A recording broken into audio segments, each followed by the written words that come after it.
Bienvenue à toutes et à tous. Gaël, Antoine, Muriel et moi, nous sommes comédiens, comédiennes, improvisateurs, improvisatrices. Nous sommes aussi, pour certains, certaines, docteurs en neurosciences, ingénieurs. Nous sommes facilitateurs, facilitatrices, formateurs, formatrices. Nous avons de nombreuses casquettes et nous avons eu une demande spéciale qui est l'objet de ce qui nous réunit aujourd'hui, c'est de parler de l'obsolescence des parcs informatiques. On nous a demandé de parler aussi de la circularité dans la tech, de faire un état des lieux des lois en fait, européennes sur ce sujet. Et Élise, qui est ici présente, et l'équipe d'Evernext nous a donné carte blanche pour le faire. Et ça, c'est fou. Donc, pour faire cet atelier, nous avons coécrit un format un peu spécial et nous vous convions à un procès. Et ce procès, c'est un serveur de la génération G9 que nous appellerons G9 qui est ici présent, qui va attaquer l'état d'esprit du toujours plus. Dans ce procès, mesdames et messieurs, j'interpréterai la juge. Antoine, ici présent, interprétera l'avocat de la défense, donc de l'état d'esprit du toujours plus.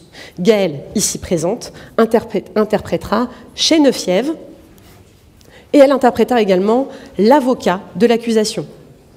Et Muriel, elle interprétera tout le reste, parce qu'on n'avait pas assez de comédiens pour faire tous les témoins qu'on voulait vous montrer dans ce procès.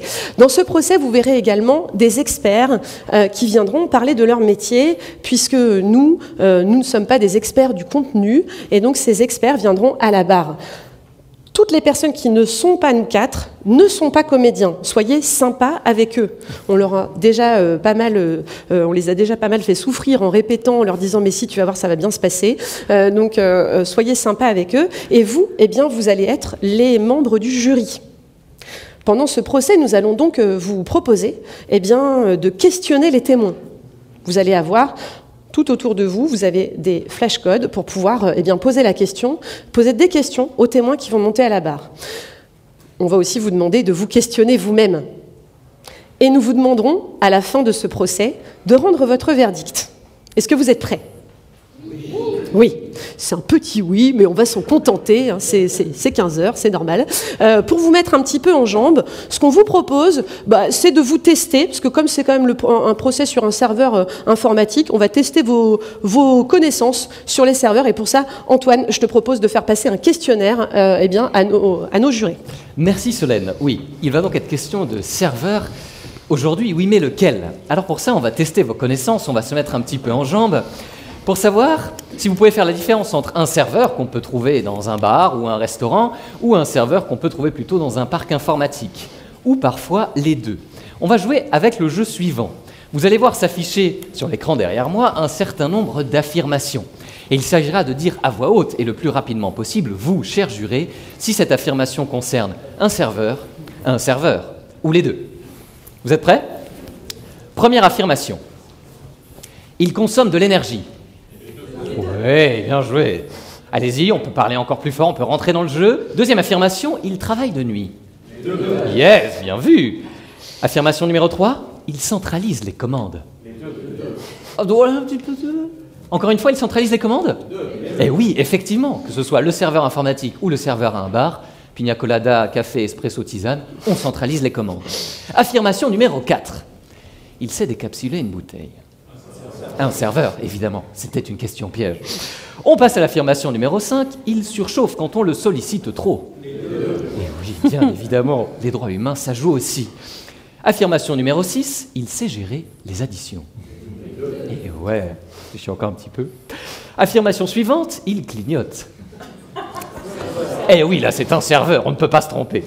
Affirmation, il est souvent muni d'une carte. Serveur, les deux. Je propose les deux, car on peut avoir la carte d'un menu d'un restaurant ou alors une carte graphique qu'on peut faire tourner. Affirmation suivante, il fonctionne mieux à basse température. Les deux, quand même. Vous n'allez pas faire bosser, on l'a vu ce matin, des serveurs à 50 degrés à Strasbourg, quand même. Et enfin, la dernière affirmation, il se recycle très bien. les deux d'une certaine manière, puisqu'on va parler de circularité, et puis nos corps, biochimiquement parlant, sont faits pour être recyclés. Ça va, ça vous met un petit peu dans l'ambiance ? Ce qu'on veut vous montrer avec ce petit tour de chauffe, c'est que vous, chers jurés, avez un rôle extrêmement actif dans le procès que nous allons vivre ensemble. Sentez-vous le droit, à tout moment, de réagir, d'interagir avec ce qui se passe, que ce soit, comme vous l'avez fait là maintenant, en criant « un serveur, les deux !» ou en rigolant, ou bien en passant, comme le disait Solène, par cet outil qui est Mentimeter. Vous voyez les flashcodes, et tout au long de ce moment que nous allons vivre ensemble, vous allez pouvoir l'alimenter, et ça va nous nourrir, nous, dans notre jeu. C'est bon pour vous ? Alors on continue. Pour commencer, donc, nous vous proposons de tester ce QR code, puisque nous allons vous demander, tout au long du procès, de poser des questions aux témoins. Et je vous le partage, le premier témoin qui va être appelé à la barre, c'est l'accusé, c'est l'état d'esprit du toujours plus. Donc allez-y, pour une fois, vous avez la chance de lui poser vos questions. Il faut savoir une chose, c'est que vos questions vont être affichées derrière nous et que ce sont les avocats qui décideront si oui ou non ils répondent à vos questions. Ils prennent vos questions pour les poser. Donc ce sera laissé libre à eux de savoir en fonction du temps que nous avons et puis de la pertinence de vos questions, si nous les prenons ou pas. Donc je laisse Gaëlle commenter les premières questions qui arrivent. Alors la première question est, là, voilà, je n'ai pas de question pour l'accusé, très bien, c'est bien de le manifester aussi. Néanmoins, lâchez-vous, vous pouvez aussi tester si votre téléphone fonctionne. Hein. Mais pourquoi toujours plus ? Très bonne question, je ne sais pas qui l'a posée, mais effectivement, pourquoi ? Peut-être l'accusé y répondra-t-il ou tel ? Y a-t-il d'autres questions qui vous brûlent les lèvres ? En tout cas, on voit que l'appli fonctionne. Quelle est la durée de vie de l'état d'esprit du toujours plus ? Pourquoi changer si un serveur marche bien ? Ou comment réguler le trafic énergivore de TikTok ? Voilà, 9 c'est mieux. On voit déjà que des débats naissent dans la salle et que nous avons bien raison d'être là. Est-il américain, cet état d'esprit du toujours plus ? More and more, je ne sais pas, on va voir. Est-ce que votre téléphone fonctionne ? Je peux vous dire que oui, mais jusqu'où ? Et moi-même, comment me restreindre ? On rentre déjà presque dans la philosophie, n'est-ce pas, chers confrères ? Magnifique. Oui, je dois dire que par vos questions, vous touchez déjà à plusieurs points sensibles et que nous allons creuser durant ce procès. Gardez-les pour vous. Vous aurez des éléments de réponse au fur et à mesure de ce que nous allons vivre. Maître, il est temps, je crois, de lancer ce procès inédit qui n'arrivera qu'une fois du serveur Geneviève contre l'état du toujours plus. Mesdames et messieurs, la Cour. Levez-vous. Merci, vous pouvez vous asseoir. Bien, je déclare ce procès inédit Geneviève qui attaque l'état d'esprit du toujours plus ouvert. Eh bien, maître, où est votre client ? Oh oui, pardon, elle doit toujours être... Hey, bonjour, ça va bien ? Super beau de monde, c'est pour la même. L'écharpe, formidable, c'est très beau. On peut prendre une petite photo ensemble ? Abonnez-vous, j'ai pas assez de likes sur ma page. Bonjour. État d'esprit du toujours plus, Enchantée. ne vous dispersez pas. Oui, pardon. Le procès a commencé, s'il vous plaît. Ah là, votre chemise, formidable. Oh, j'adore votre petit truc sur les cheveux, là. Moi aussi, il faudrait que je retourne chez le coiffeur. Je suis pas allée depuis 2 mois. Installez-vous, s'il vous plaît. Ici ? Oui, merci.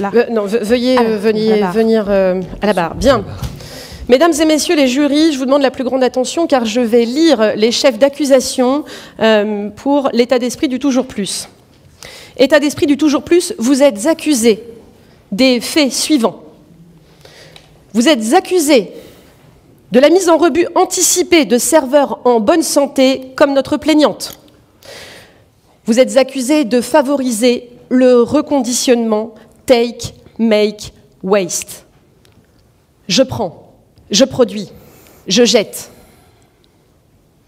Et vous encouragez notamment via des campagnes marketing le rachat de matériel neuf tous les 3 à 5 ans. Vous êtes accusés d'oublier par là même la matérialité du numérique. La Cour vous rappelle, mesdames et messieurs les jurés, que derrière le cloud, le nuage, il y a du hardware, des circuits durs.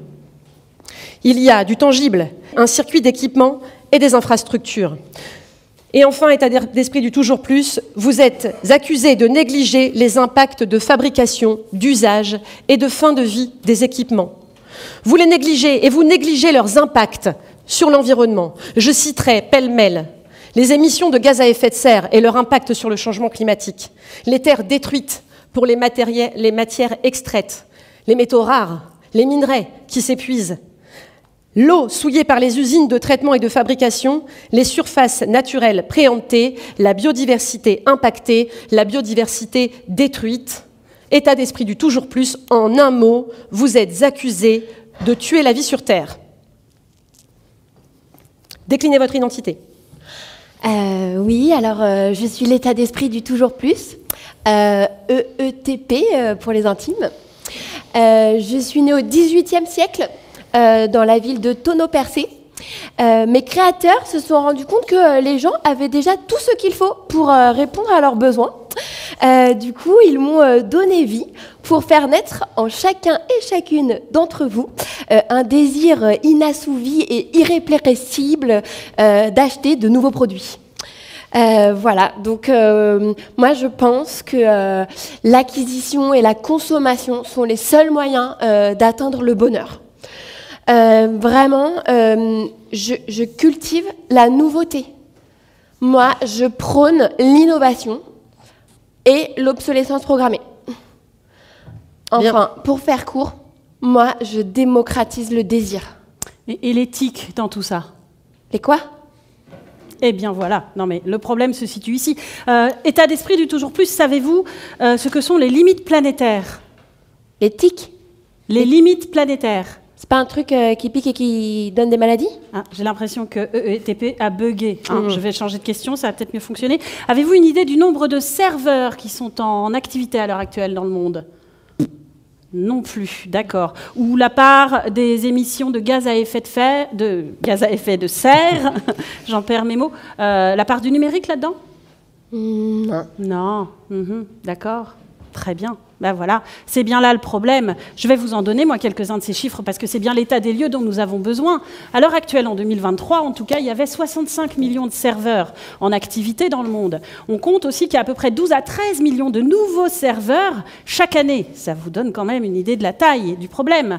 Le numérique représente, lui, 4% des émissions en gaz à effet de serre au niveau mondial, ce qui équivaudrait à peu près à l'aviation civile. Ce 4%, ça va devenir 7% si nous ne faisons rien d'ici à 2030. Pour donner une idée aussi, ce dont moi je n'avais pas le moindre indice avant, un serveur, un data center de taille moyenne consomme à peu près l'équivalent d'une ville de 100 000 habitants en énergie. Et puis, ce qui va encore plus loin, et ce qui nous amène ici aujourd'hui, c'est que 89% des entreprises recyclent moins de 10% de leurs infrastructures et de leur matériel informatique. Il est là, l'état des lieux, mesdames et messieurs les jurés, madame la présidente. Oui, enfin écoutez, maître, ça va, mon client n'est pas le seul responsable, c'est la société qui veut ça. Je vois clair dans votre petit jeu, vous essayez d'en faire un bouc émissaire, alors que nous sommes tous responsables. Claire?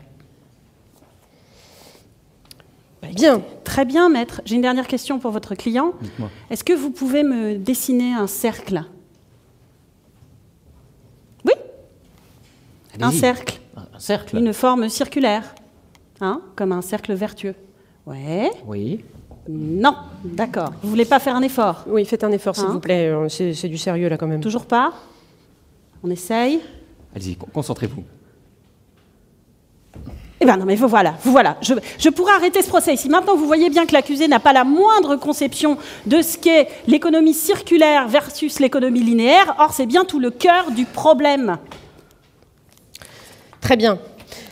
Effectivement, nous approchons du cœur du problème. Vous pouvez retourner vous asseoir et je vais appeler le premier témoin à la barre, mesdames et messieurs les jurés. Il s'agit d'un état des lieux qui va nous être fait sur la loi européenne. J'appelle monsieur Sergio Fernandez. Oui, on peut les applaudir.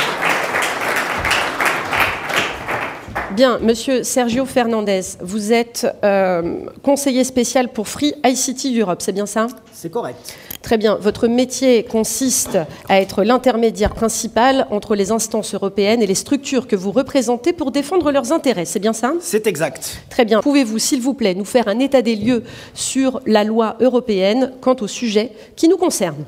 Oui, alors sur ce sujet-là, le cadre actuel, c'est une directive de 2009 qui s'appelle la directive Ecodesign et qui se focalise exclusivement sur l'efficacité énergétique. En gros, pour faire simple, chaque nouveau serveur, dans le temps, qui va être mis sur le marché doit consommer moins d'énergie.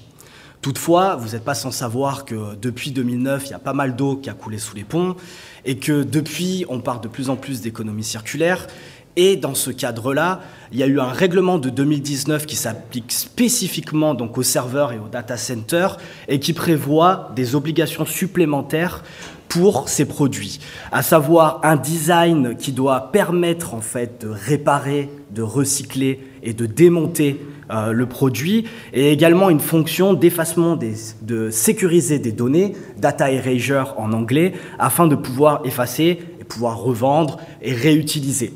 Si je peux me permettre une métaphore avec ce petit objet que tout le monde connaît, en gros, on doit pouvoir le démonter et effacer les données afin de pouvoir le recycler, le réutiliser ou le revendre.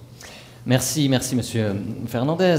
Si je résume votre propos, dans ce que vous dites, il est donc bien légal de changer mon parc informatique si je veux le faire. Je veux dire, si j'en suis propriétaire, je peux bien décider de ce que j'en fais.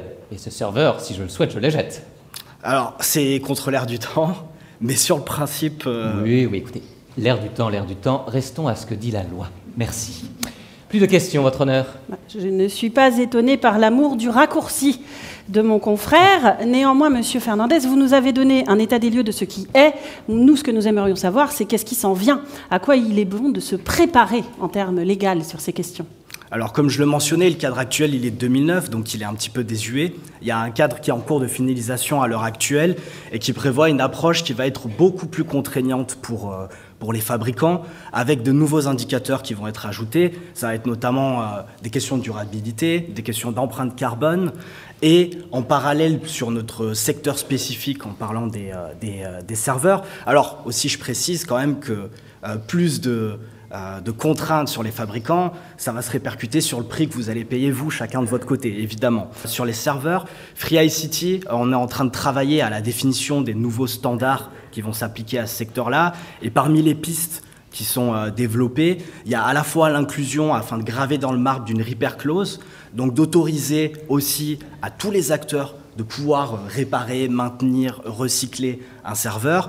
Il va y avoir la mise à disposition de toutes les pièces détachées également pour justement pouvoir les réparer, recycler, maintenir. Une dissociation du firmware et des mises à jour de sécurité. Donc en gros, on va avoir le firmware qui va être disponible également. Et enfin, le dernier point, c'est le fait qu'on va essayer de dissocier ce qui s'appelle le part pairing, à savoir qu'il y a des pièces qui ne fonctionnent que si elles sont connectées entre elles. Donc ça, c'est les 4 grands axes qu'on a à l'heure actuelle sur la table. Donc si je peux me permettre, je reprends ma petite métaphore avec ce magnifique objet qu'est l'iPhone. Donc on va pouvoir avoir accès au firmware, aux pièces détachées, afin de pouvoir le réparer et le faire durer plus longtemps. D'accord, donc si j'entends bien, un durcissement, plus de contraintes, uniquement pour les fabricants, par contre, à l'heure actuelle, ce ne sont que les fabricants qui sont concernés. C'est correct, ça ne s'applique qu'aux fabricants. Et donc ça pourrait enclencher une hausse. Ça va forcément, comme toute nouvelle législation, il y a toujours une répercussion du coût qui est top-down. Donc les obligations qui pèsent sur les fabricants se retrouvent sur ses clients et in fine à la fin sur les consommateurs. D'accord. Moi j'ai entendu parler de lois en France qui allaient plus loin que le cadre européen. C'est vrai ? Alors oui, c'est correct. Alors malheureusement, c'est pas mon domaine d'expertise, mais oui, en effet, la France est déjà allée plus loin sur ce sujet. Alors effectivement, mon petit doigt me dit, donc je le partage, qu'il y a eu 2 lois, je crois, la loi AGEC et la loi Rennes. La loi AGEC qui inviterait, en tout cas, tout ce qui est service public, à inclure 20% de reconditionnés dans les appels d'offres. Voilà. Or, on sait que ce qui arrive dans le public peut venir se répercuter sur le privé. Pour une fois que la France est en avance sur quelque chose, autant le noter. Bien, avez-vous encore des questions, maître ? Moi, Si, j'ai une dernière question, monsieur Fernandez. Maintenant, si vous enlevez votre casquette d'expert, et si vous nous dites, vous, en tant qu'être humain, le fond de votre pensée... Objection, votre honneur. On est là pour parler d'experts, non pas d'être humain. Enfin, excusez-moi, c'est pas la place publique, c'est pas du pathos. Maître, c'est bien l'être humain qui est au cœur de la problématique. Si on n'invite pas à s'exprimer, qu'est-ce qu'on fait ici ? Eh bien, c'est à la présidente d'en décider. Oui, eh bien, écoutez, je laisse maître Grenier continuer à poser ses questions. Un petit peu de retenue, maître, s'il vous plaît. Vos convictions profondes, monsieur Fernandez. Alors moi, je dirais qu'il y a 2 axes. Il y a un, et ça a été mentionné ce matin, notamment à travers le concept du triangle de l'inaction. Il y a une lenteur du monde politique sur ces sujets. Voilà, le cadre actuel, c'est un cadre de 2009. On est en 2024 aujourd'hui. Et donc, je vous encourage réellement à être acteur du changement et à ne pas attendre que la législation vous contraigne. Ça, c'est le premier point. Et le deuxième point, je vous engage aussi à vous engager d'une certaine manière politiquement, à soutenir des actions, des organisations telles que Free ICT Europe, parce que ce sont les rares organisations en fait, qui s'opposent à la narrative mise en place par les constructeurs du toujours plus, ou en tout cas de ce besoin constant d'innovation, de ce besoin constant de changer le parc de serveurs. Et je pense qu'on est même sur de l'activisme au niveau Objection, votre honneur. Non, excusez-moi, là, depuis quand l'activisme s'invite là-dedans, hein? Pas de politique dans un tribunal. Enfin, messieurs les jurés, vous êtes d'accord? Non, on n'harangue pas les jurés comme ça, s'il vous plaît. Ils ont un devoir de réserve. Hein? Oui, je vais vous demander de vous calmer tout de suite et de baisser d'un ton, sinon je dissous l'Assemblée. Enfin, je suspends l'Assemblée. Bon, je suspends l'audience. Bien. Monsieur Fernandez, j'aimerais vous poser, si vous le souhaitez, quelques questions, puisque les membres du jury en avaient quelques-unes à vous soumettre. Je voudrais tout d'abord, nous avons parlé donc des firmware. Est-ce que ces firmware seront gratuits à l'avenir? Est-ce que tous les firmware seront gratuits? Alors oui, ils seront gratuits. Alors pour l'instant, on n'a pas encore les modalités concrètes de quelle manière... de quelle façon ça se fera, mais oui, il y aura une forme de gratuité à condition de s'inscrire. Alors cette gratuité, ce sera peut-être aussi un petit paiement annuel aux constructeurs, mais dans les faits, ce sera une gratuité ou une quasi-gratuité. Une autre question, monsieur Fernandez, qui nous venait aussi de la part de nos jurés. Cette loi va-t-elle s'appliquer à tous les types de serveurs? C'est-à-dire? Je demanderai aux jurés via Mentimeter de préciser leurs questions. Ou de le faire à haute voix, si la personne s'est reconnue dans la salle. Les serveurs x86. Malheureusement, moi, j'ai pas l'expertise technique sur cette qualité-là. En tout cas, tout ce que je peux vous dire pour essayer de répondre à votre question, c'est qu'en fait, tous les serveurs qui sont mis sur le marché à l'heure actuelle, en fait, doivent respecter les normes éco-design donc de 2009. Avec une progression dans le temps où on voit une baisse de la consommation d'énergie. Et donc, à partir de 2025-2026, quand le nouveau cadre va rentrer en compte, en plus, il y aura des nouvelles obligations à respecter, donc des critères en matière d'empreinte carbone, en matière de durabilité, et surtout, vraiment la capacité de rendre le serveur beaucoup plus durable en en gravant dans le marbre le fait qu'il puisse être réparé, démonté, recyclé. Et ça, je pense que c'est important. Je poserai une dernière question. Les serveurs d'une entreprise européenne hors UE sont-ils concernés? D'une entreprise européenne hors UE? Alors, évidemment, on parle de législation européenne. La législation européenne, elle ne s'applique que sur le sol européen. Donc, les performances énergétiques d'un serveur en Europe, c'est quelque chose. Les performances énergétiques d'un serveur autre part sur le globe, c'en est une autre. Après, si vous faites un serveur, vous faites le même pour le monde entier. Et non. Vous avez envie de réagir, monsieur? Peut-être nous avons un membre du jury qui souhaite s'exprimer. La parole est à vous, monsieur. Vous êtes monsieur? Alors, je travaille pour les nouveaux. Ah, et oui, il en faut. L'alimentation peut être différente d'un pays à l'autre. Et en Europe, on est obligé de soumettre à l'Union européenne. Vous aviez une question dont vous connaissiez la réponse, monsieur, c'est cela? Merci de nous l'avoir fait partager.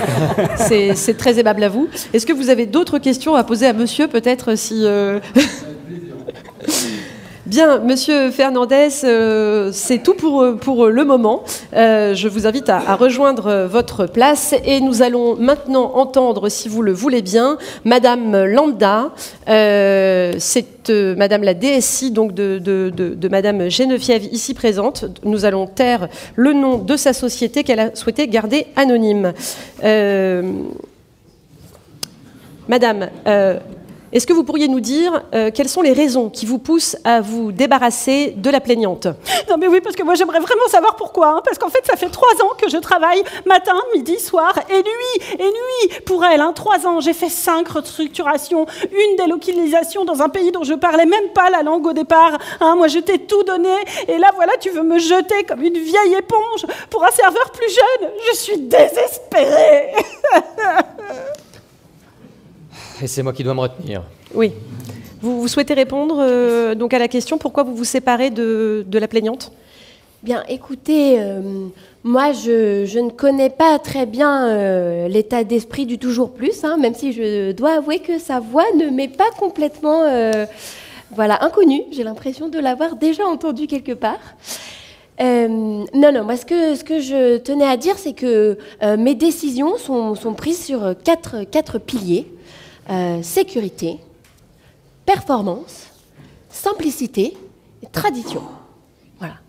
La sécurité avant tout. Je veux dire, dans mon entreprise, je m'engage à ce qu'il n'y ait aucun risque sur le matériel et les données.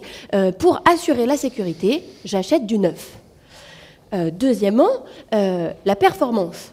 Écoutez, c'est bien connu que les jeunes sont plus performants que les vieux. Donc, j'achète du neuf. Troisièmement, la simplicité. Écoutez, qui parmi vous a du temps?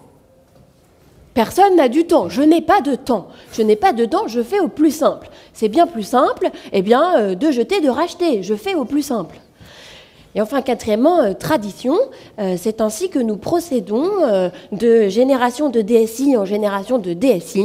Il y a un savoir-faire vraiment dans le secteur et je tiens à préserver ce savoir-faire. Je ne vois pas comment nous pourrions faire autrement. S'il y a une autre manière de faire, je ne suis pas au courant. Eh bien, moi non plus. Non, mais vraiment, merci Madame Lambda. Voilà, vous voyez qu'on accuse mon client de tous les maux, mais clairement, il n'est pas le seul en cause.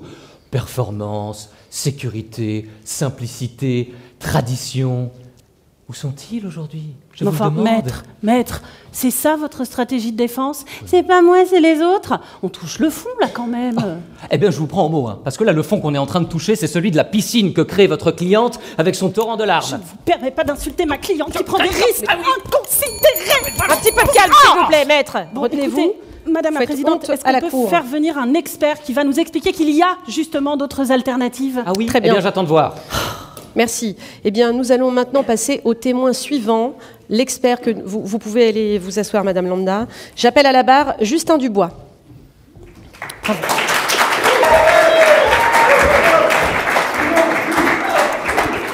Vous avez des venu fans avec sa dans la famille. salle. Voilà. Voilà, je rappelle que la loi interdit qu'il y ait un fan club dans les jurés. Eh oui.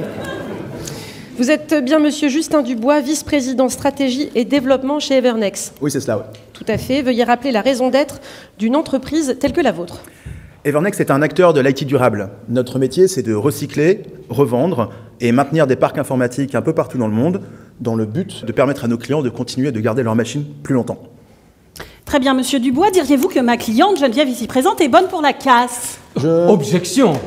Oui, objection retenue, un petit peu de tenue, maître, s'il vous plaît. Eh bien, alors, reformulons, n'est-ce pas, Monsieur Dubois, selon votre expertise, ma cliente Geneviève ici présente a-t-elle encore une utilité? Bien sûr. Des serveurs de sa génération, nous en maintenons actuellement plus d'une dizaine de milliers dans le monde. Une dizaine de milliers? C'est intéressant ça. Comment vous faites? Qu'est-ce que vous en faites?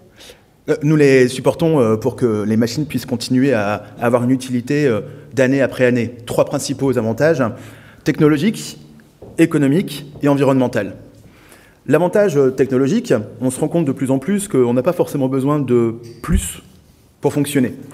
Vous prenez actuellement les plus grands fournisseurs de cloud, Amazon ou Google, voire même Microsoft Azure, viennent tous annoncer qu'ils avaient passé la durée de vie de leur machine de 3 à 5 ans. D'un point de vue technologique, on peut encore continuer avec les machines actuelles à faire exactement la même chose et à subvenir aux besoins de nos clients. D'un point de vue écologique, durant la vie d'un serveur, 60 à 80% de l'émission de l'empreinte carbone est à sa production. C'est-à-dire qu'à chaque nouvelle machine, c'est la planète que nous utilisons. D'ailleurs, chez Evernex, nous fournissons à nos clients un certificat de l'empreinte carbone évitée ainsi que du minerai non extrait. Evernex, c'est ce qu'on appelle un TPM, Third Party Maintenance Company. C'est un des TPM dans le monde. Seulement chez Evernex, nous avons, l'année dernière, maintenu 800 000 machines. C'est-à-dire que c'est 800 000 machines qui ont permis, enfin nous avons permis à 800 000 machines d'être 1 an en plus en activité, dont plus de 50% en serveur. Ces 800 000 machines nous ont permis d'économiser plus de 240 000 tonnes de CO2 non émis et plus d'1 million de minerais non prélevés. Voilà, ce que, pour ceux qui voudraient de la métaphore, pourrait correspondre à 136 000 allers-retours Paris-New York, 47 800 arbres plantés, 5 500 000 smartphones non créés ou 82 125 ans de chauffage au gaz. Merci, maître. Toujours plus, toujours plus. Bah, toujours moins, en l'occurrence. Hein. Quel fin mot. Ouais, oui. Monsieur Dubois, si je crois vous entendre, moi, propriétaire de parc informatique, si j'ai envie de me débarrasser de ces serveurs, je peux quand même le faire, non? Je veux dire, si j'ai de l'argent à dépenser, cela reste mon droit, je peux quand même bien m'en débarrasser, qu'en pensez-vous? Oui, alors tout à fait. Alors, au lieu de le jeter, d'ailleurs, je rappelle qu'il est interdit de jeter du matériel informatique, au lieu de le jeter, vous pourriez le revendre pour que ces pièces puissent être utilisées pour donner une deuxième vie à d'autres machines. Oui, certes, la revente, mais moi je suis plutôt sur l'achat, je suis sur l'achat du neuf. Acheter du neuf pour être à la pointe de la technologie, cet argument, vous pouvez l'entendre quand même. Oh, bien sûr, on peut l'entendre, mais pas tout le temps. Par exemple, aujourd'hui, les plus grands utilisateurs d'informatique, les telcos, se réunissent ensemble pour décider d'une utilisation beaucoup plus intelligente de leur parc informatique. Des grands noms, type Orange, Deutsche Telekom, Telefonica, réfléchissent à mettre dans leur RFP la possibilité de maintenir encore et encore les machines actuelles. Et pourtant, ils délivrent à leurs clients exactement le service demandé. Je me permets de prendre une question des jurés, parce que là, on emploie des termes techniques, hein, justement, mais alors, quid des serveurs EOL comme G9, comme Geneviève, plus de support constructeur, plus rien? Est-ce que G9 est mort? Vive G9? Est-ce qu'il a ressuscité? Merci alors, pour cette métaphore. C'est très poétique, merci beaucoup. J'étais à deux doigts de le chanter. Oui, c'est vrai. IOL est considéré comme end of life, c'est-à-dire que c'est le moment où on dit que la machine n'a plus de support de la part du fournisseur en termes d'évolution technologique. Le constructeur peut toujours le maintenir, mais il n'y aura plus d'évolution. On l'a dit tout à l'heure, des serveurs Gen 9, aujourd'hui, nous en supportons plus d'une dizaine de milliers. Et pas que des Gen 9, des Gen 8, des Gen 7, des Gen 6 et plus vieux. Donc non, le Geneviève n'est pas mort, elle est toujours à son utilité, et même si jamais elle ne pourra plus servir à un client A, elle pourra toujours servir au client B. Et alors, on vous demande aussi, est-ce que vous supportez les machines de tous les constructeurs partout dans le monde? Les entreprises comme Evernex, oui, habituellement, c'est la plupart des constructeurs du type serveur HP, Dell, Lenovo, on en parlait tout à l'heure, IBM ou autres, les baies de stockage, le matériel réseau, tout ce que vous pourrez trouver dans un data center, nous le maintenons actuellement dans plus de 140 pays. Et comment, et je reprends une question des jurés, comment faire quand on a toujours besoin de plus de performance et de puissance, monsieur Dubois? Il faut quand même des serveurs de dernière génération, et on parle de la G9, je vois là s'afficher la G16 aujourd'hui. Alors, deux constructeurs différents, mais pour la plus de technologie, vous n'êtes pas forcément obligé de racheter une nouvelle machine. Vous pouvez par exemple acheter des nouvelles barrettes, vous pouvez acheter des nouveaux disques durs, et vous pouvez donc upgrader votre équipement actuel. Donc si je comprends bien, notre témoin ici présent voudrait nous faire croire qu'acheter du neuf, c'est mal. Enfin, messieurs, mesdames les jurés, qui parmi vous ici n'a jamais acheté rien de neuf? Non mais, objection. Attendez, hein, laissez-les réagir, maître. Qui donc? Parce que moi, je prends des notes. Qui n'a jamais rien acheté de neuf? On a Personne. Voilà. Voilà. Oui, et oui. C'est de la démagogie pure que mon collègue est en train de faire là, j'objecte. Voilà. Hein, on ne dit pas qu'il ne faut pas acheter de neuf, monsieur Dubois. Alors non, j'ai jamais dit qu'il ne fallait pas acheter de matériel neuf. Ce que je dis, c'est qu'en amont, avant d'acheter du matériel neuf, il est important de se questionner sur les usages. Et on peut complètement acheter du matériel neuf si jamais vous en avez besoin pour certaines choses, mais on peut aussi acheter du matériel reconditionné pour d'autres choses. C'est ce qui nous permet de consommer mieux et moins. Ça s'appelle le mix technologique. Voilà, et d'ailleurs sur le mix technologique, nous avons, puisque je suis la seule à présenter les témoins, comme par hasard, un témoin merveilleux qui viendra nous en parler un peu plus tard. Oui, voilà. Certes, merci maître, vous avez fait un travail formidable. Enfin, soyons quand même réalistes avec ce qui se dit. On n'est pas entre amiches, hein? Bon, merci. On va se faire un petit sondage. Je vous propose, si vous pourrez répondre oui à ma question, de vous lever. Qui parmi vous a déjà acheté du seconde main? Levez-vous. Levez-vous, allez-y. Oui, ah, ok, voilà. pas mal. Voilà, bravo. Oui, bon, on est cœur à sur vous, comme diraient les jeunes. Restez debout, s'il vous plaît. Qui parmi vous a déjà acheté du seconde main technologique? Si c'est votre cas, vous pouvez rester debout, sinon merci de vous rasseoir. Ouais, un début d'effet chaise qui colle. Enfin, question numéro 3. Attention, qui parmi vous a déjà acheté du seconde main technologique à usage professionnel? Ah, oula, ça souffle. Eh bien, Et j'imagine qu'on est à Tech for Climate, hein, entre initiés. Ailleurs, ce serait encore différent. Je pense que le point est fait. On peut laisser mon client, où qu'il soit, tranquille. La preuve en est faite. Tout le monde achète du neuf. Point barre. Oui, voilà, moi je me suis pas levée parce que comme je vous disais, c'est plus sécurisé, simple, performant d'acheter du neuf. Oui, Madame Lambda, vous êtes déjà passée à la barre, s'il vous plaît. Je vous remercie de vous asseoir Merci, et Madame Lambda. d'attendre et de laisser les autres témoins parler. D'ailleurs, je vais appeler le prochain témoin. J'appelle Cédric Fourgousse à la barre, s'il vous plaît.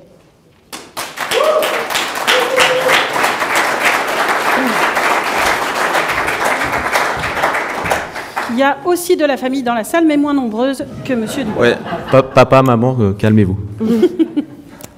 Un petit peu de tenue, s'il vous plaît. Nous sommes à un procès, je vous le rappelle. Cédric Fourgousse, vous êtes patron des opérations chez Evernext. Vous êtes donc le responsable des supports techniques, c'est bien ça? C'est exactement ça. Très bien.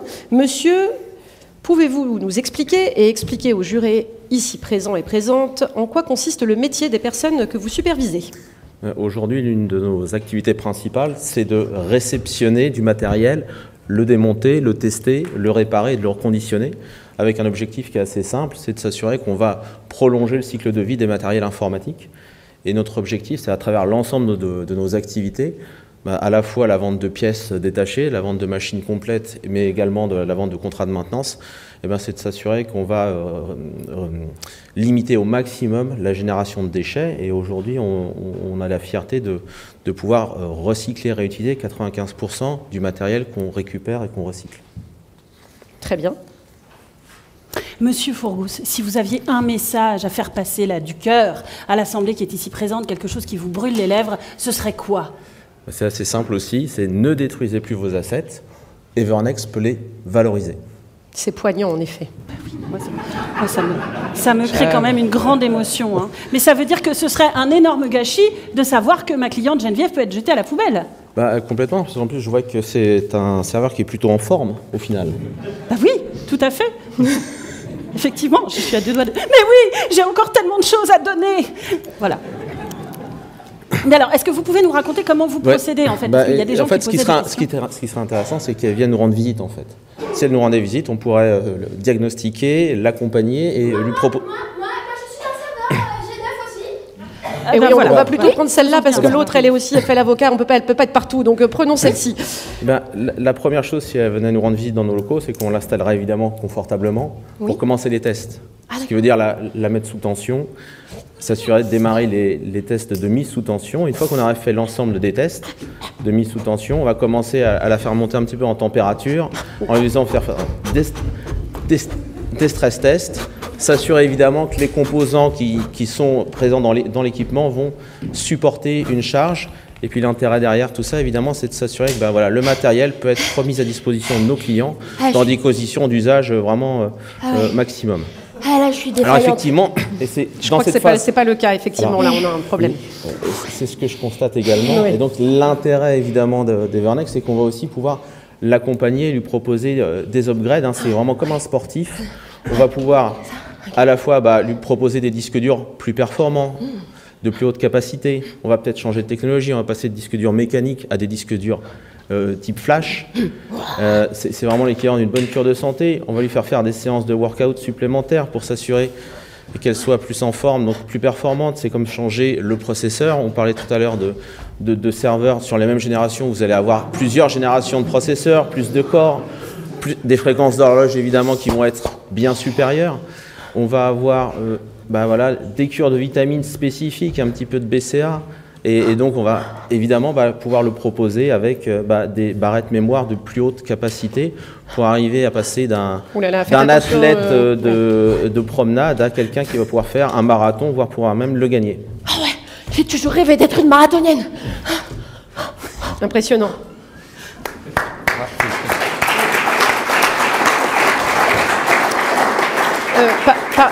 Parmi les tests, je me propose de faire un petit écart, maître, si vous me permettez, puisqu'un des jurés propose cette question. Est-ce que dans vos tests, vous testez le software pour éviter la propagation de virus? Alors en fait, tout ce qui est lié au stockage, on va procéder à des effacements de données. Aujourd'hui, on a des bancs de tests qui sont vraiment spécifiques, qui permettent de proposer même de l'effacement de données avec des certificats ADISA, donc qui sont reconnus dans l'Union européenne. Donc il n'y a pas cette notion-là, nous on reste vraiment fixé sur le matériel, tout ce qui est donné sera effacé avec des certificats d'effacement. Très bien. Vous voulez continuer votre interrogatoire, maître? Oui, je voyais une autre question qui est intéressante là aussi. Justement, vous parliez un peu plus tôt il reste 5% en fait, qu'on ne peut pas... voilà, du 5% restant non recyclable. Est-ce que vous avez une vision complète et transparente là-dessus? Qu'est-ce qui arrive à ces 5%? Aujourd'hui, c'est à la charge de notre partenaire en fait. Quand il y a des équipements qui ne sont vraiment qui ne sont pas réutilisables, on a un partenaire qui s'appelle Paprec et qui va vraiment être en charge de cette partie-là. Je ne pourrais pas rentrer dans les détails, mais je pense que d'autres experts dans la salle de chez Evernex pourront répondre à cette question. Est-ce que nous avons un autre expert qui pourrait répondre à cette question?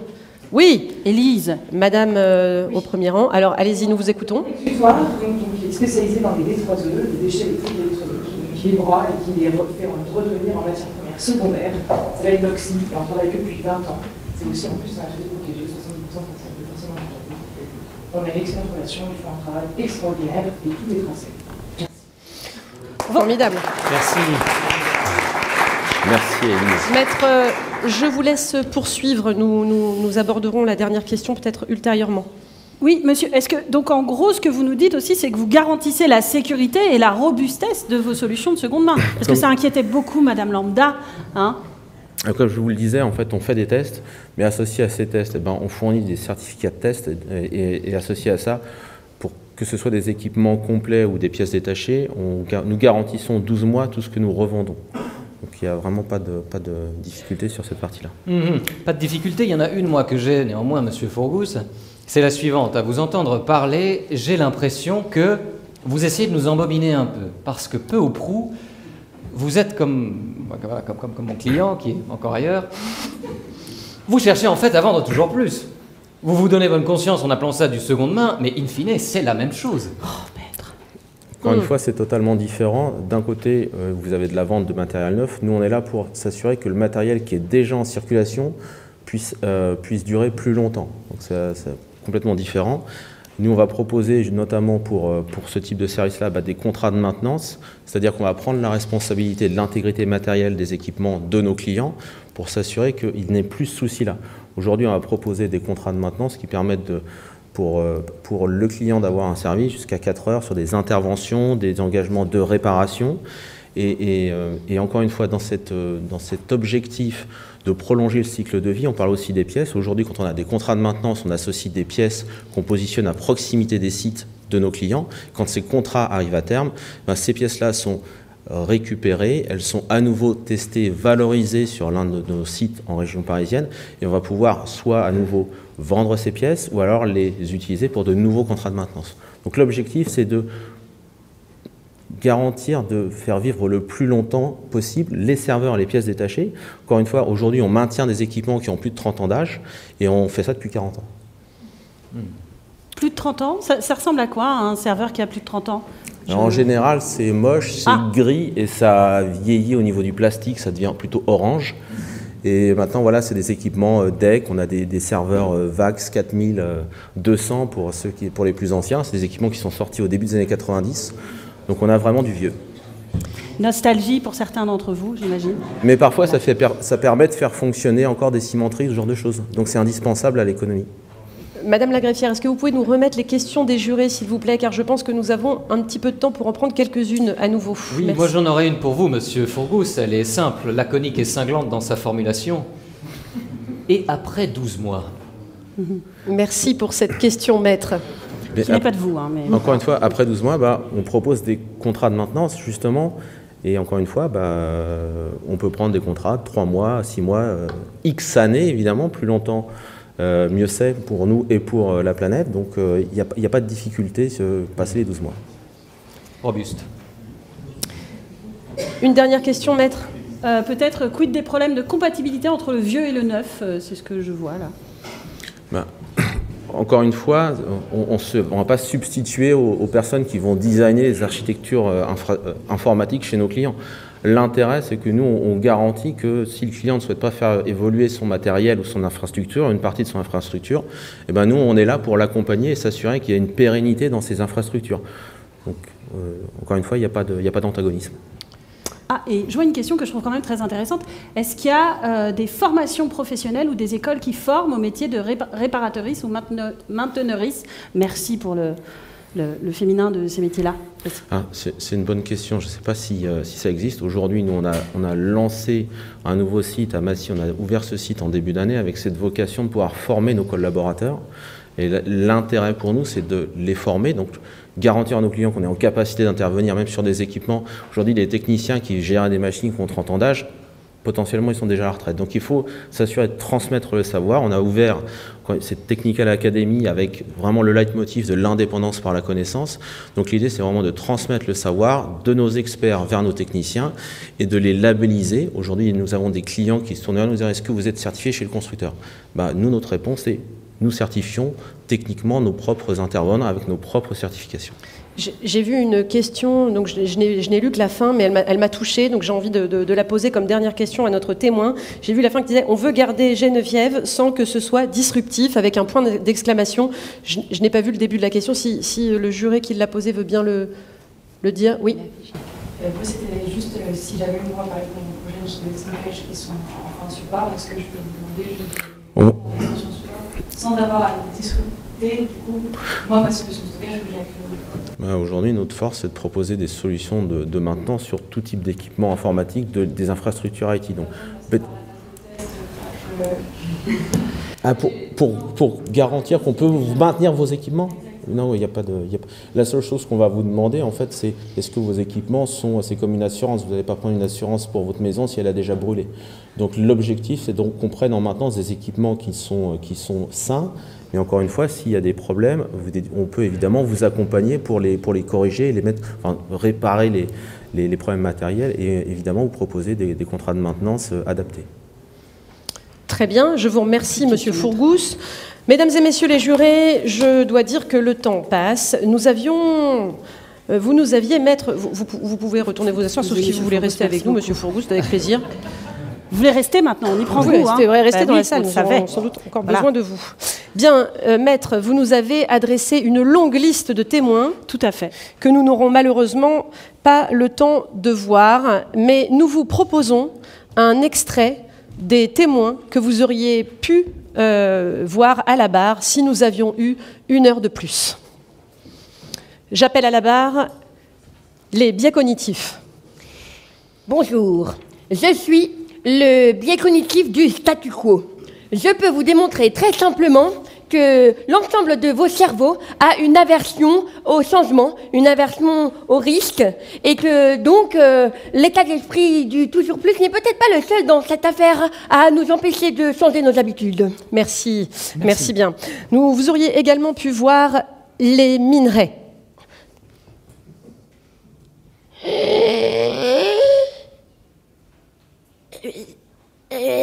Ah oui, pardon, c'était un témoin qui nécessitait une traduction. Oui. Je suis seconde langue minerai. Oui, voilà. Là, le minerai dit, eh bien, moi, je suis à sec, je n'en peux plus, et il me faut 350 millions d'années pour me régénérer. Donc, qui sera là dans 350 millions d'années?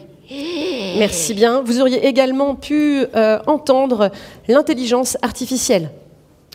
Oui, bien sûr, je peux vous aider sur ce problème. Je suis l'intelligence artificielle. Pour votre grand-mère, vous pouvez lui offrir un bouquet de fleurs pour son anniversaire. Elle sera certainement très contente. J'utilise beaucoup d'énergie, mais je suis vraiment très utile pour faire des calculs complexes, mais peut-être pas pour des calculs simples.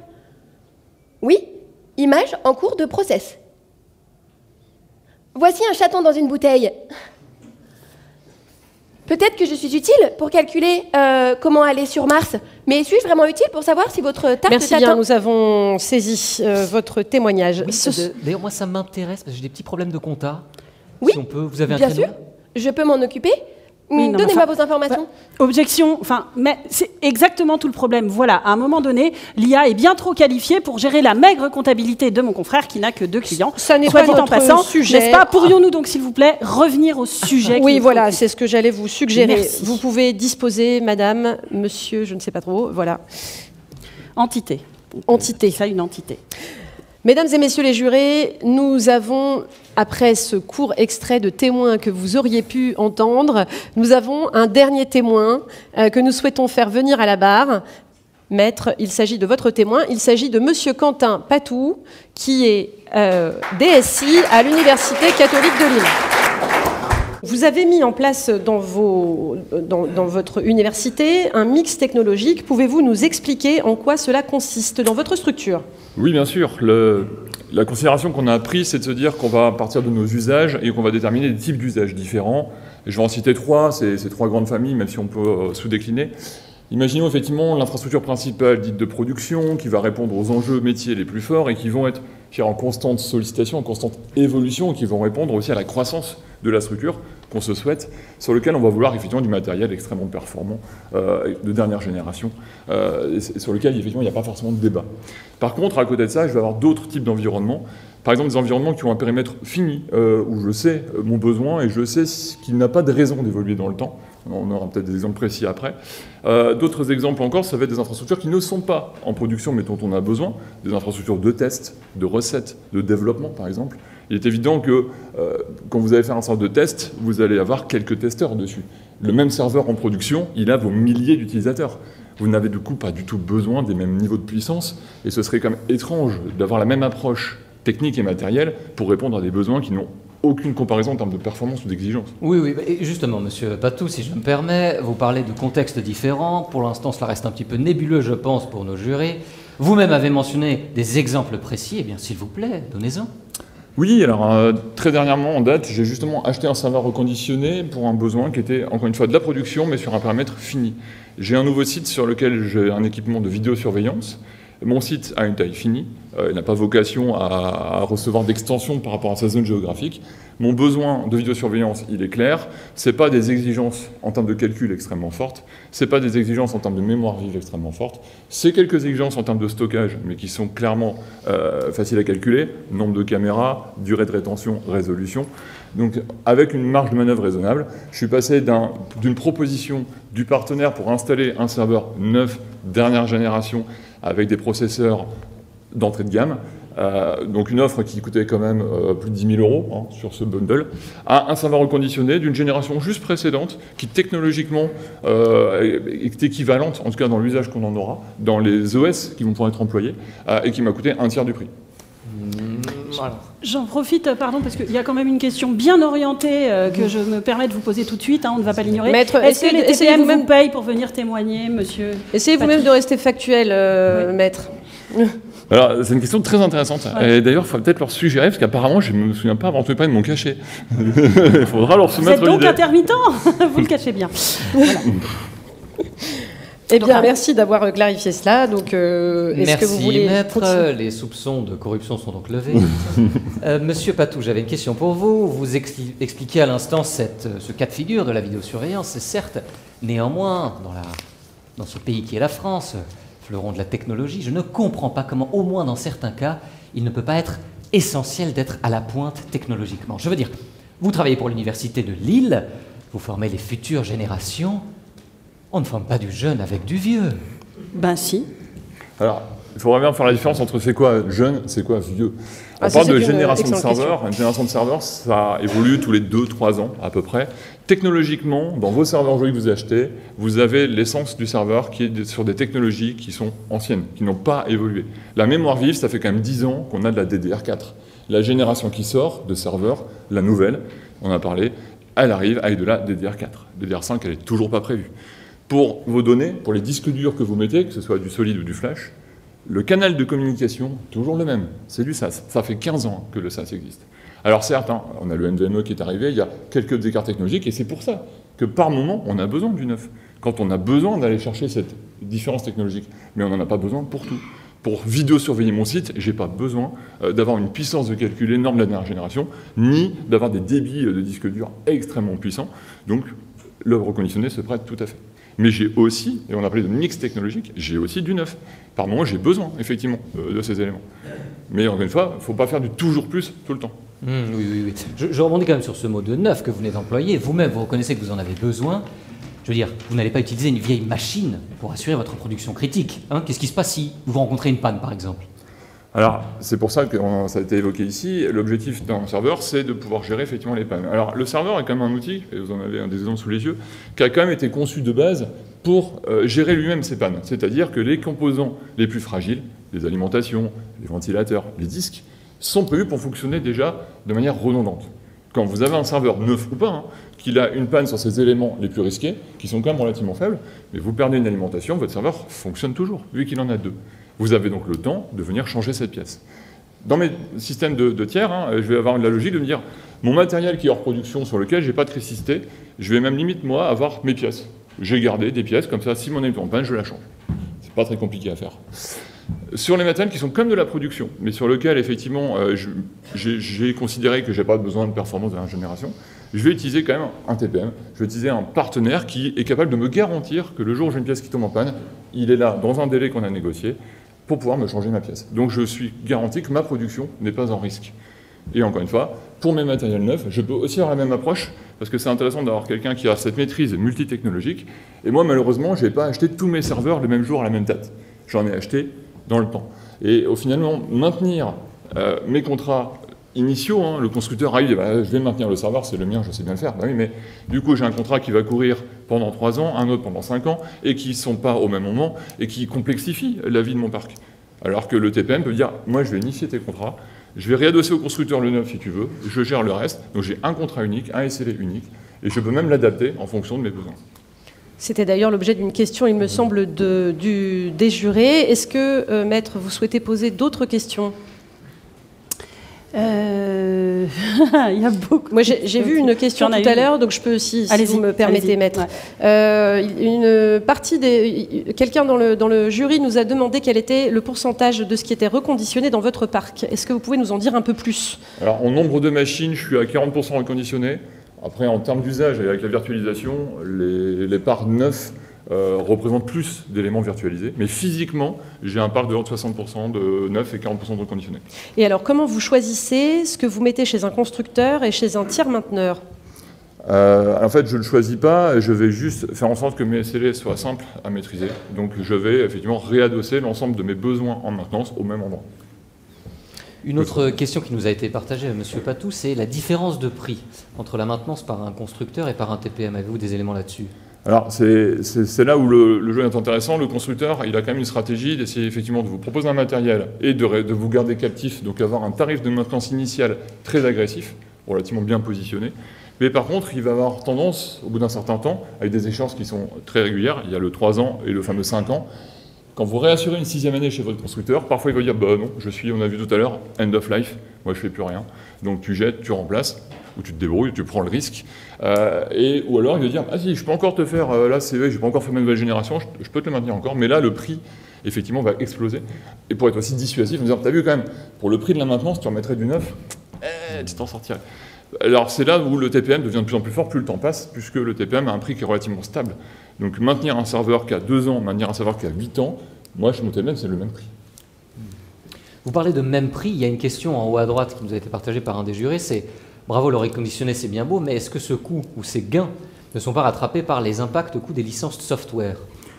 Non, la licence que je mets à l'intérieur d'un neuf ou d'un reconditionné est la même. Donc je n'ai pas d'écart de prix. Je mets le même OS, Linux, Microsoft, ça ne change rien là-dessus. Il pourrait y avoir un impact, on en a parlé, sur l'énergie. Le matériel ancien, on l'a vu, effectivement, normalement est légèrement plus énergivore. C'est vrai, mais maintenant, il faut voir à quel pourcentage. Aujourd'hui, si vous avez un serveur qui utilise beaucoup de stockage en dur, de disques durs, etc., c'est ça, sa consommation d'énergie principale va venir de là. Et au final, si vous n'êtes pas sur des processeurs extrêmement haut de gamme, vous n'allez pas avoir de gros écarts de consommation entre un serveur génération 9 et un serveur génération 12. Ça se joue de l'ordre de pourcents extrêmement faible. Et vous avez des axes d'optimisation dans vos data centers et dans vos salles pour faire en sorte que votre serveur consomme moins d'énergie. On a seulement la logique des couloirs chauds, des couloirs froids, etc., qui vont les faire dissiper beaucoup moins de chaleur et donc être beaucoup moins énergivores. Je vois une question qui a été reposée, donc je vous la livre. Est-ce qu'on peut virtualiser sur des machines plus anciennes ? Oui, encore une fois, je l'ai dit tout à l'heure, il n'y a pas de rupture technologique depuis 10 ans sur les serveurs. Il y a quelques avancées encore. La virtualisation, on en fait, alors je dirais la grande virtualisation a démarré effectivement avec VMware, je dirais 2008 par là, pour vraiment les versions 3, les versions stables. Depuis 2008, on virtualise. Les outils de virtualisation ont évolué, mais sont compatibles sur le matériel depuis cette époque. Et donc le dernier VMware s'installe encore sur un serveur qui a 3-4 générations de moins. La seule chose qui peut être perturbante, justement, et c'est là où le reconditionné a du sens, si vous avez un parc de serveurs qui font tourner votre virtualisation, vos machines virtuelles, en fait, exploitent le processeur qu'on leur donne. Ok, donc si vous rachetez un serveur neuf et que vous le posez à côté, qu'est-ce qui se passe? Quand vous allez vouloir bouger quelque chose de virtuel d'une machine physique à une autre, ça m'embête, parce que ton nouveau processeur, il ne discute pas tout à fait comme l'autre. Le jeu d'instruction a évolué. Donc je vais avoir une rupture. Donc il est intéressant, imaginons, vous avez un parc qui fonctionne plutôt bien, mais vous avez eu de la croissance, vous avez 4 serveurs de virtualisation, vous en rajoutez un 5e. Si vous achetez un 5e serveur neuf, vous n'aurez pas le CPU des autres. Pourtant, vous regardez vos stats, vous êtes à 30% de consommation de CPU de votre ferme. Ah mais oui, il vous manquait de la mémoire, il vous manquait... Ah, comment on fait? Rachetez le même serveur mais reconditionné, il ne vous coûte rien, vous étendez votre ferme, et au final, vous avez une homogénéité pour vos machines virtuelles. C'est quand même beaucoup plus pratique de dire, du coup, je remplace tout, alors que finalement, dans mes stats sur ma virtu, j'étais à 30% d'utilisation de mes CPU. Très bien, nous avons vu de nombreuses questions passer. Je vais m'adresser aux jurés parce que le temps de la délibération approche. Mais néanmoins, comme il nous reste quelques minutes, je vous propose, si vous avez des questions brûlantes, que ce soit pour Monsieur Patou ou pour les autres experts que vous avez vus défiler ou à notre bar, de les poser à voix haute, comme ça, à main levée. On se détend, on est dans un procès, mais en fait, on peut s'autoriser quelques familiarités. Si vous avez envie de répondre ou de rajouter des choses, la parole est à vous.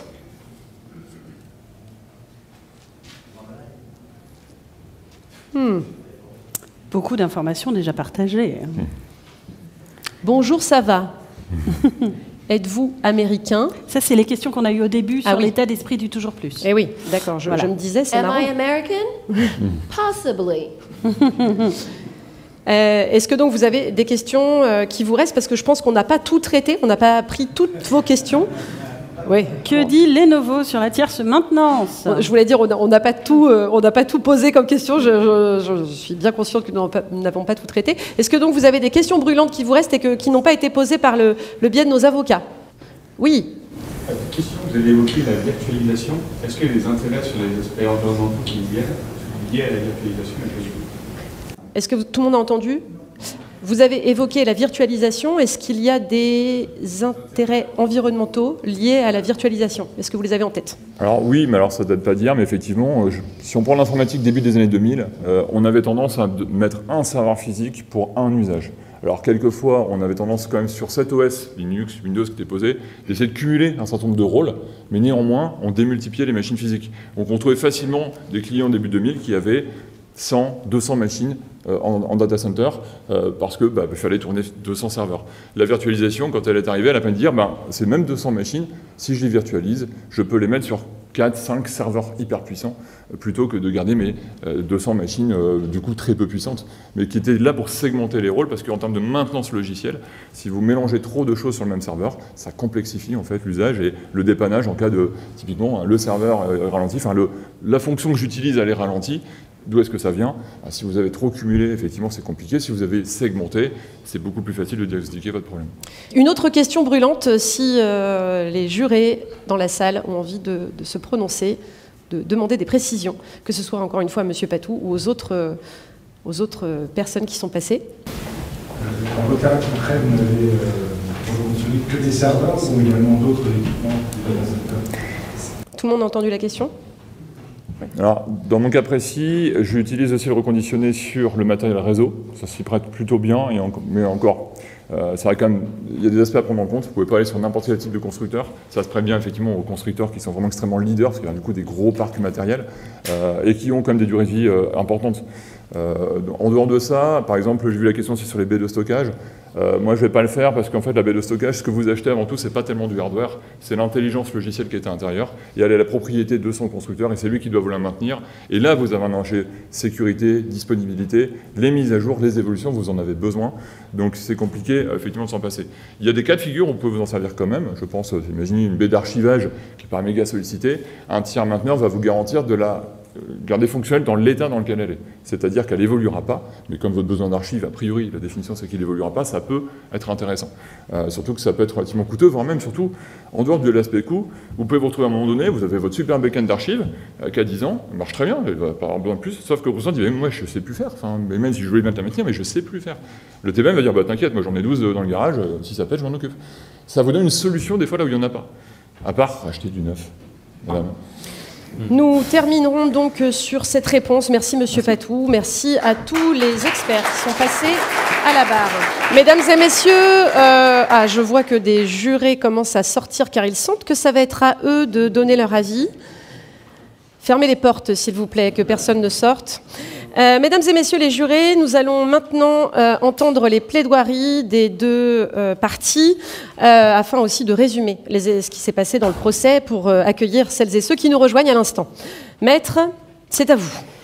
Madame la Présidente, Mesdames et Messieurs les jurés, nous arrivons au terme d'un procès épique. Je ne sais pas vous, mais moi je suis passée par des montagnes russes émotionnelles plusieurs fois. Et Geneviève aussi, même si nous l'avons mise sur mute au bout d'un moment pour que les échanges soient plus clairs. Je tiens d'ailleurs à dire à ma cliente Geneviève qu'elle a toute mon admiration parce qu'elle a osé devenir le porte-drapeau d'une cause indispensable. Et je l'espère aussi qu'elle est devenue l'inspiration pour toute une communauté numérique. À un moment donné, nous pouvons aussi donner voix à ces machines que nous faisons travailler. Vous l'aurez compris, il est question de bien plus que du sort d'un seul serveur. Il en va là d'un choix fondamental que nous avons à faire et d'un signe fort que vous avez à envoyer. Deviendrez-vous les pionniers d'un numérique responsable et raisonné? Le choix est chez vous. À la surconsommation prônée par l'état d'esprit du toujours plus ici présent, opposez donc, je vous en conjure, la sobriété numérique. Cette sobriété des matériels et des équipements dont nous avons longtemps débattu ici, mais aussi celle des données que nous générons, que nous traitons, celle des logiciels que nous implémentons et même celle des usages que nous en faisons. Sobriété à tous les étages qui peut être joyeuse et légère, que s'invite désormais dans vos processus de décision une analyse de vos besoins réels en infrastructure qui vous permettent de prendre des décisions plus durables, plus écologiques et plus économiques. Enfin, et pour paraphraser Jean-Jacques Goldman, vous avez le pouvoir aujourd'hui d'offrir à Geneviève et d'autres serveurs de sa génération, des générations précédentes, la possibilité de vivre sans vie. Que ceux qui ont la référence viennent me voir à la fin du procès. Ensemble, développons donc l'état d'esprit du moins, mais mieux. Ensemble, prenons le temps de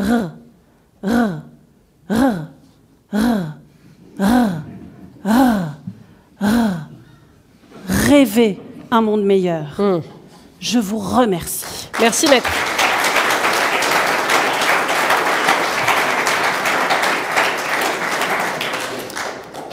Maître, c'est à vous. Merci.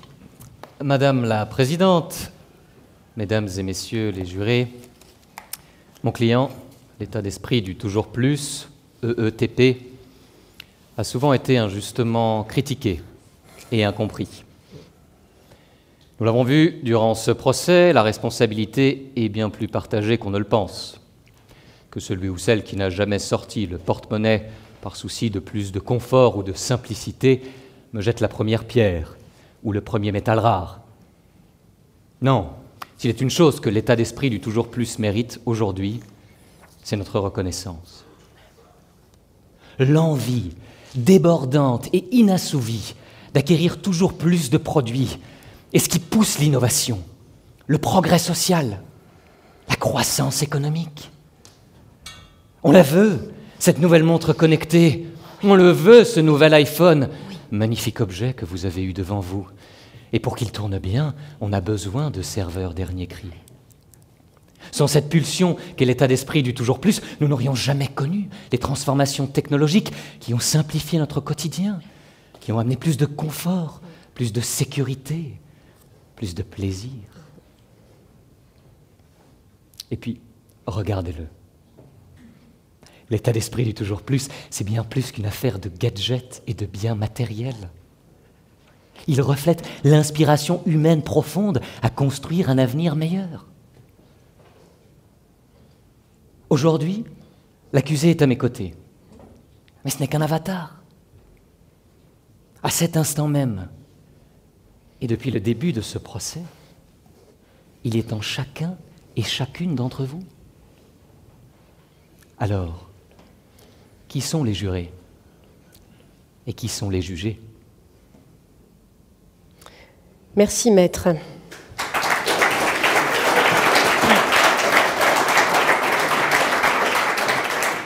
C'est dans la poche. Très chers membres du jury, merci pour votre patience, votre présence et votre soutien. Merci pour votre implication lors de ce procès. La Cour remercie les avocats pour leur plaidoirie. Maître, vous nous avez rappelé l'urgence, vous nous avez rappelé les conséquences, vous nous avez rappelé les témoignages que nous ont partagés les experts qui sont venus à la barre, ainsi que les témoignages des conférenciers et conférencières que nous avons entendus ce matin. Merci pour cela. Maître, merci à vous. Vous avez permis à la Cour de se rappeler la complexité du problème et que, effectivement, votre client n'est pas le seul responsable. C'est un problème systémique, c'est un problème qui concerne chacun d'entre nous, chacun d'entre vous. Et en cela, je vous remercie également. Malheureusement, votre client ne peut pas être déchargé de ce dont il a été accusé aujourd'hui. Et c'est pourquoi je vais demander à chacun d'entre vous, les jurys, les membres du jury, pardon, eh bien de commencer un processus de justice restaurative. Évidemment, vous êtes tous formés à cela, nous sommes un tribunal du futur, vous avez bien compris qu'au-delà de chercher qui est coupable, l'idée est de chercher comment nous allons l'accompagner pour qu'il ne continue pas ses méfaits.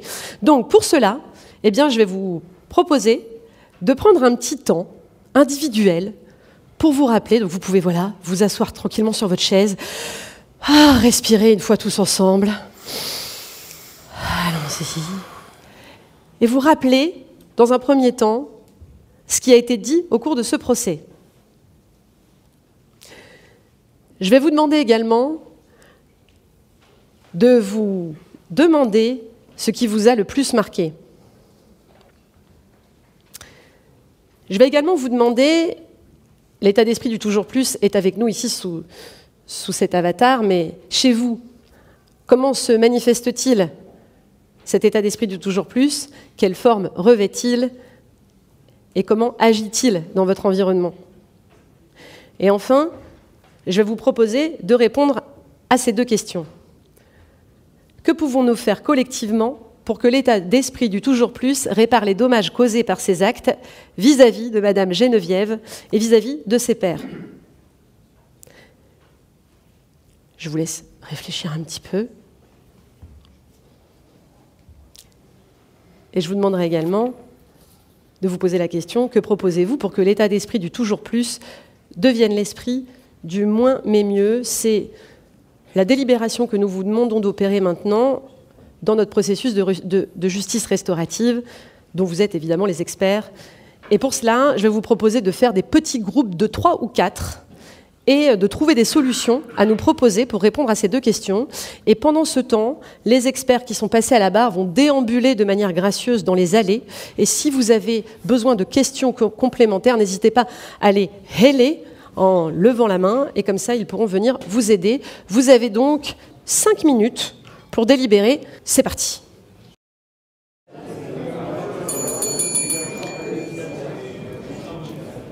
S'il vous plaît, je vais vous demander de partager vos conclusions, et pour cela, nous allons vous proposer un dernier questionnaire. Greffier, s'il vous plaît, greffière. Pour celles et ceux qui n'ont pas assisté à ce procès depuis le début, nous vous proposons un premier temps pour dire ce qui vous a marqué pendant ce procès, tous les éléments avec lesquels vous repartez, les informations que vous avez récoltées. La parole est à vous. Je vois encore des gens taper sur leur téléphone, mais peut-être répondent-ils à des SMS, nous ne le savons pas. Le mix technologique, repartir du besoin et adapter la gestion du parc, allonger la durée de vie, qualité des interventions et du gilet, et oui, de l'état d'esprit. Dis donc, votre style en impose. Vous les voulez aussi, hein? Toujours plus, Ça suffit. Elles les vend aux enchères après le spectacle. La bonne humeur de l'équipe, la qualité d'acting et ensuite des expertises. Cédric et Justin sont les meilleurs. On le sait que c'est vos familles. Est-ce que c'est Cédric ou Justin qui a écrit ce post? Nous ne le savons pas. On ne sait pas. Le fait que les solutions existent toutes déjà, TPM plus OEM, c'est le bon mix en fonction de son besoin réel, imposé aux constructeurs par une loi de fournir des pièces détachées neuves pour les matériels d'ancienne génération au-delà de 10 ans. Tout n'est pas perdu, des solutions existent. Evernex a l'air d'une entreprise formidable, vraiment. Bien. Et bravo Quentin, bien entendu. Est-ce que nous pouvons passer à la question suivante, parce que c'est quand même celle qui nous réunit aujourd'hui. Mesdames, messieurs les jurés, vos meilleures idées comme proposition de justice restaurative pour l'état d'esprit du toujours plus, en d'autres termes. Que proposez-vous pour que l'état d'esprit du toujours plus devienne l'état d'esprit du moins mais mieux? C'est à vous. Valoriser l'impact carbone, firmware open source pour une maintenance allongée, minimum de reconditionner par la loi, partir en vacances. Quelle bonne idée! Repartir du vrai besoin, reconditionner, faire durer et surtout travailler sur les mentalités, forcer les constructeurs à avoir des durées de vie et de compatibilité plus longues, mise en place de quotas à reconditionner neuf dans le parc informatique, reconditionner neuf dans le parc informatique, demander à ses prestataires de services une proposition alternative avec du matériel reconditionné, faire pression sur le législateur pour qu'il interdise l'obsolescence programmée, imposer de manière plus stricte l'obligation de remplacer des composants reconditionnés des data centers, bonus par les acteurs du service, et stop le législateur, allongement de la durée de vie. Ok, merci beaucoup. Je vous propose une dernière question. Qu'est-ce que ça me donne envie de faire à partir de demain? Parce que bon, on est quand même à Tech for Climate. L'idée, c'est quand même de repartir avec des solutions. Donc du coup, qu'est-ce que vous faites demain ou tout à l'heure en sortant de cet atelier? C'est un peu ça qui nous intéresse finalement, que cette convention, elle vous donne l'envie, l'élan, la possibilité, les informations d'agir et de mettre en place des choses au quotidien chez vous.